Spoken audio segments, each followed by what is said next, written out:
மார்க்கெட்டில் இருக்கக்கூடிய ஒவ்வொரு முதலீட்டாளருக்கும் நிறைய சந்தேகங்கள் வரும். பர்சனல் ஃபைனான்ஸை பற்றி, மியூச்சுவல் ஃபண்ட்ஸை பற்றி, டெட் இன்வெஸ்டிங்கை பற்றி, கோல்டை பற்றி, சில்வரை பற்றி, பிஎம்எஸை பற்றி, இண்டெக்ஸை பற்றி, போர்ட்ஃபோலியோ எப்படி உருவாக்குவது அப்படிங்கிறத பற்றி, நாம் எப்படி ஒரு பெட்டர் இன்வெஸ்டர் ஆகிறதுன்றத பற்றி, இப்படி பல கேள்விகள் உங்களுக்கு வரும். இந்த கேள்விகளுக்கு ஈஸியாக விடை கிடைப்பது இல்லை என்று பலர் நம்மிடம் சொல்கிறார்கள். உங்களுக்காகவே ஆஸ்க் M2W எனிதிங் அப்படின்னு ஒரு ஹெல்ப்லைன் ஆரம்பிச்சிருக்கோம். இந்த ஃபார்மை நீங்கள் ஃபில் பண்ணீங்கன்னா ஆட்டோமேட்டிக்காக உங்கள் கேள்விகளை நீங்கள் அந்த ஹெல்ப்லைன் மூலமாக எங்ககிட்ட நேரடியாக கேட்கலாம். நாங்கள் உங்களுக்கு பதில்களை கொடுப்போம். இந்த ஹெல்ப்லைன் ஆரம்பித்து கிட்டத்தட்ட 2 வாரம் ஆகுது. சில நண்பர்கள் இதை யூஸ் பண்ணுறாங்க. இன்னும் நிறைய பேர் இதை யூஸ் பண்ணிக்கலாம். மார்க்கெட் இறங்க இறங்க உங்களுடைய கான்ஃபிடென்ஸை நீங்கள் மெயின்டைன் பண்ணணும், வளர்க்க வேண்டும், முதலீடில் ஜெயிக்க வேண்டும். அதற்காக தான் இந்த ஹெல்ப்லைன். வாங்க ஹெல்ப்லைன் மூலமாக பேசலாம்.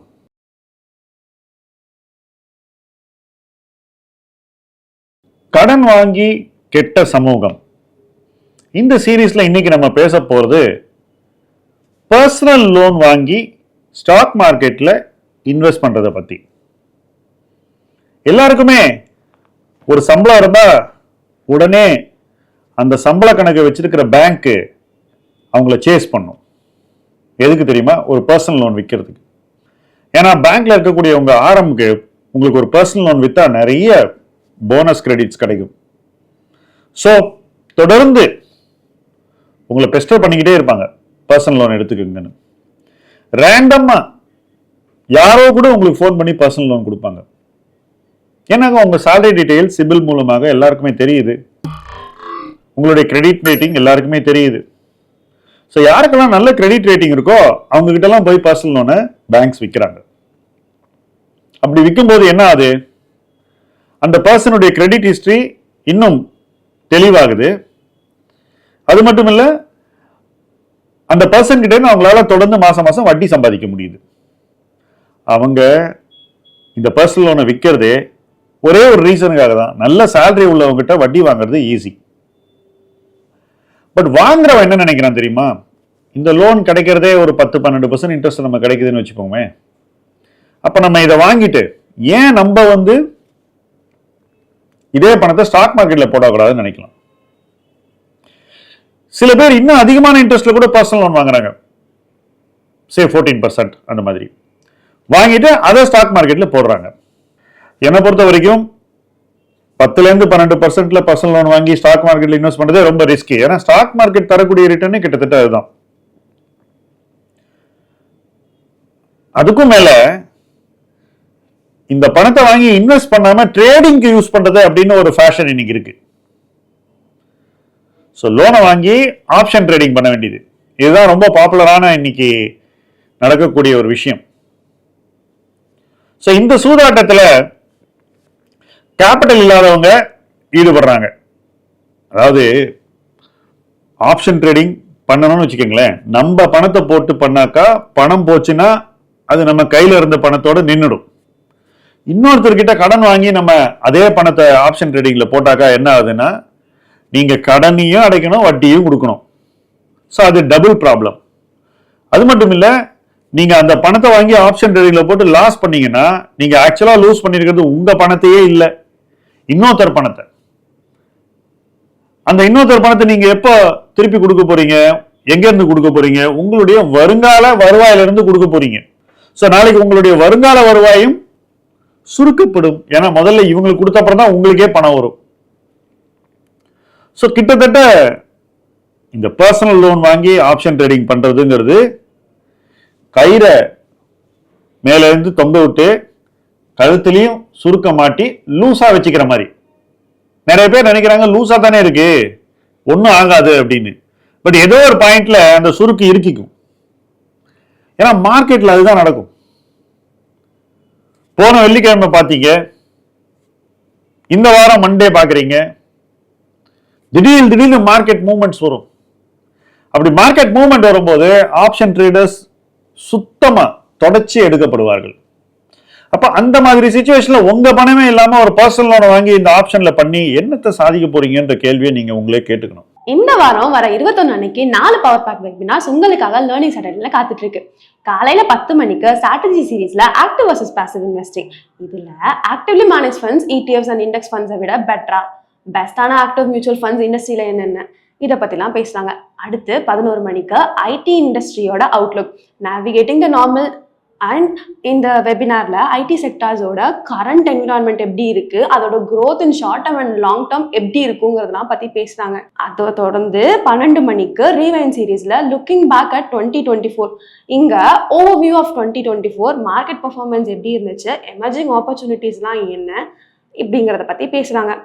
அதே 12 மணிக்கு corporate India Q2 result update தமிழ்ல நடக்குது.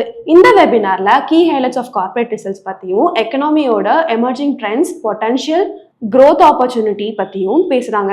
மறந்துடாதீங்க, கீழே இருக்க லிங்கை யூஸ் பண்ணி ரெஜிஸ்டர் பண்ணிக்கோங்க. கண்டிப்பா உங்களுக்கு யூஸ்ஃபுல்லா இருக்கும்.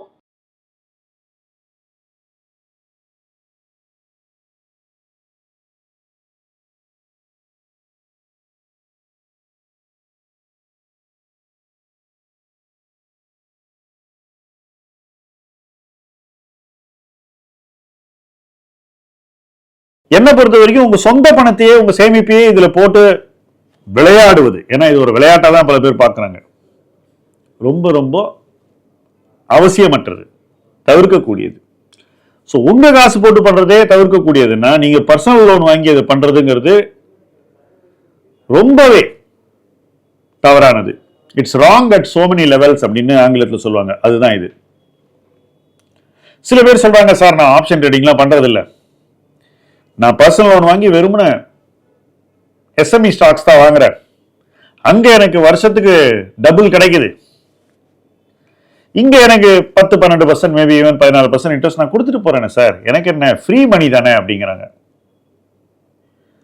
ஃபர்ஸ்ட் ஆஃப் ஆல், ஏதோ வருஷம் எஸ்எம்இ ஸ்டாக்ல இந்த மாதிரி ரிட்டர்ன் பண்ண முடியும்னு நினைக்கிறதே ஒரு புரிதல் இல்லாத ஒரு திங்கிங். ஏன்னாக்கா இந்த சில ஆண்டுகள்ல இந்த மாதிரியான ரிட்டர்ன் கிடைச்சதுக்கு காரணம், முக்கியமான ரீசன் என்னன்னாக்கா, மேற்பார்வை இல்லாத இந்த நிறுவனங்கள் இயங்கி இருக்கின்றன. அதுதான் ரீசன். ஆக்சுவலா ஒழுங்கான மேற்பார்வை வந்துச்சுனாலே இந்த கம்பெனிஸ்னால இந்த மாதிரியான பர்ஃபார்மன்ஸை காட்ட முடியாது, இந்த மாதிரியான ஸ்டாக் பிரைஸ் மூவ்மெண்ட்டும் உருவாக்குவதுன்றது எளிதல்ல. அதை நீங்க பார்க்க தான் போறீங்க. எப்பெல்லாம் புதுசா ஒரு செக்மெண்ட் உருவாகுதோ அப்பெல்லாம் இந்த மாதிரி ஸ்பெகுலேஷன்லாம் நடக்கும். பணம் பண்றது ஈஸின்னு தோணும், ஒரு பாயிண்ட்ல அந்த பணம் பண்றது நின்று போயிடும், அதுக்கப்புறம் பணத்தை இழக்க ஆரம்பிப்பார்கள். ஏன் இழக்கிறாங்கன்னு கேட்டீங்கன்னாக்கா, ஃபர்ஸ்ட் அவங்களுடைய எதிர்பார்ப்புகள் தவறு, அதே மாதிரி வருஷம் பண்ண முடியாது. செகண்ட், அவங்க போட்டிருக்கல பணம் அவங்களது இல்லை, இன்னொருத்தர் பணத்தை வாங்கி போடுறாங்க, கடன் வாங்கி போடுறாங்க. அப்ப அந்த கடனுக்கு வட்டி கட்டணும். அப்ப இந்த சொத்தினுடைய மதிப்பு குறைஞ்சிச்சுன்னா வட்டி கட்டுறதுக்கே அவங்களுக்கு மூலதனம் இருக்காது. இதெல்லாம் நடக்கக்கூடிய காலகட்டத்தை நோக்கி நம்ம போயிட்டு இருக்கோம். ஸோ அதனால அந்த லாஜிக், லாஸ்ட் 2 years ஒர்க் ஆன லாஜிக் நெக்ஸ்ட் 2 years ஒர்க் ஆகும்னு நினைச்சீங்கன்னா யூ ஆர் சேட்லி மிஸ்டேக்கன். இன்னொரு செட் ஆஃப் பீப்புள் ரொம்பவே வேடிக்கையான நபர்கள், பர்சனல் லோன் வாங்கி மியூச்சுவல் ஃபண்ட்ல ஸ்மால் கேப்ல போட்டுக்கிட்டு இருக்காங்க. கேட்டாக்கா ஸ்மால் கேப்ல ரிட்டர்ன் அதிகமாக வருது, பர்சனல் லோன்ல வட்டி கம்மி. ஸ்மால் கேப்ல ஒரு வருஷம் +40 வரும், 2வது வருஷம் +30 வரும், 3வது வருஷம் -60 வரும். ஸோ அதை நீங்க கடன் வாங்கி செய்யவே கூடாது என்னை பொறுத்த வரைக்கும். அதுவும் முக்கியமான பாயிண்ட் எல்லாருமே நினைவில் கொள்ள வேண்டியது என்னவென்றால், தினம் நைட்டு நீங்க தூங்குவீங்க, ஆனா வட்டி தூங்காது. உங்க போர்ட்போலியோ 6 மாசம், 1 வருஷம், 2 வருஷம் ஒரே இடத்துல இருக்கலாம், அதுவும் தூங்கும், ஆனா வட்டி தூங்காது. உங்க இஎம்ஐ மாசம் உங்களுடைய பேங்க் அக்கௌண்ட்டுக்கு வந்தே தீரும். உங்க போர்ட்போலியோ இறங்கி போச்சுன்னு நீங்க அப்போ கடன் கொடுத்தவங்கிட்ட சொல்ல முடியாது, அதை அவங்க ஏத்துக்க மாட்டாங்க.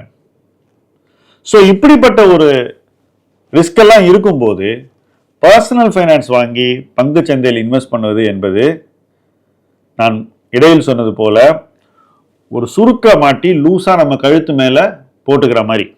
அந்த சுருக்கு எப்ப இருக்கும் அப்படின்னு யாருக்குமே தெரியாது. ஆனா இருக்கும்போது அது ரொம்ப விபரீதமான தவிர்க்கக்கூடிய விளைவுகளை உருவாக்கும் என்பதை மனதில் கொள்ளுங்கள். அப்படிப்பட்ட விளைவுகள் யாருக்குமே வரக்கூடாது என்றால் பர்சனல் ஃபைனான்ஸ் வாங்கி ஸ்டாக் மார்க்கெட்ல எந்த ரூபத்திலையும் இன்வெஸ்ட் பண்ணக்கூடாது அப்படின்னு உறுதியா சொல்லுவேன். ஸோ நீங்க கேஷ் மார்க்கெட்லயும் பண்ணக்கூடாது, மியூச்சுவல் ஃபண்ட்லயும் பண்ணக்கூடாது, ஃபியூச்சர்ஸ்லயும் பண்ணக்கூடாது, ஆப்ஷன் ட்ரேடிங்லயும் பண்ணக்கூடாது. இந்த 4 விஷயத்திலுமே நீங்க பிஎல் வாங்கி பணத்தை போடக்கூடாது, பிஎல் வாங்கவே கூடாது அப்படிங்கறதான் இந்த வீடியோல நம்ம சொல்லக்கூடிய மைய கருத்து. இதை செஞ்சவங்க என்ன பண்றாங்கன்னாக்கா, நஷ்டத்தை பண்ணிட்டு ரொம்பவே கஷ்டப்பட்டு அந்த கடனை அடைக்க பாக்குறாங்க. சில பேரால அந்த கடனே அடைக்க முடியாத ஒரு சூழ்நிலை வரும்போது அவங்க டிஃபால்டர் ஆயிடுறாங்க, அவங்க சிபில் ஸ்கோர் காணாம போயிருது.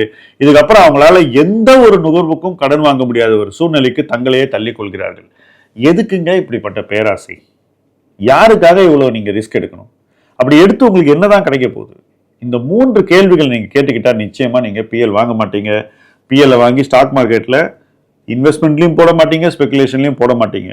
எந்த நேரத்திலையும் ஒரு டிஃபால்டராக வரக்கூடாது என்ற ஒரு கவனத்தோடு உங்க வாழ்க்கையை அணுகுவீங்க. நிச்சயமா அதுவே உங்களுக்கு முதல் வெற்றி. அதிலிருந்து கிடைக்கக்கூடிய வெற்றிகள் அனைத்துமே உங்களை ஒரு பெட்டர் பிளேஸுக்கு கொண்டு போகும் என்று உறுதியாக நாங்கள் நம்புகிறோம். இந்த நம்பிக்கையோடு உங்களோடு இணைந்து பயணிப்போம் என்று நான் நினைக்கிறேன். முதலீட்டு களம் உங்கள் களம். நன்றி.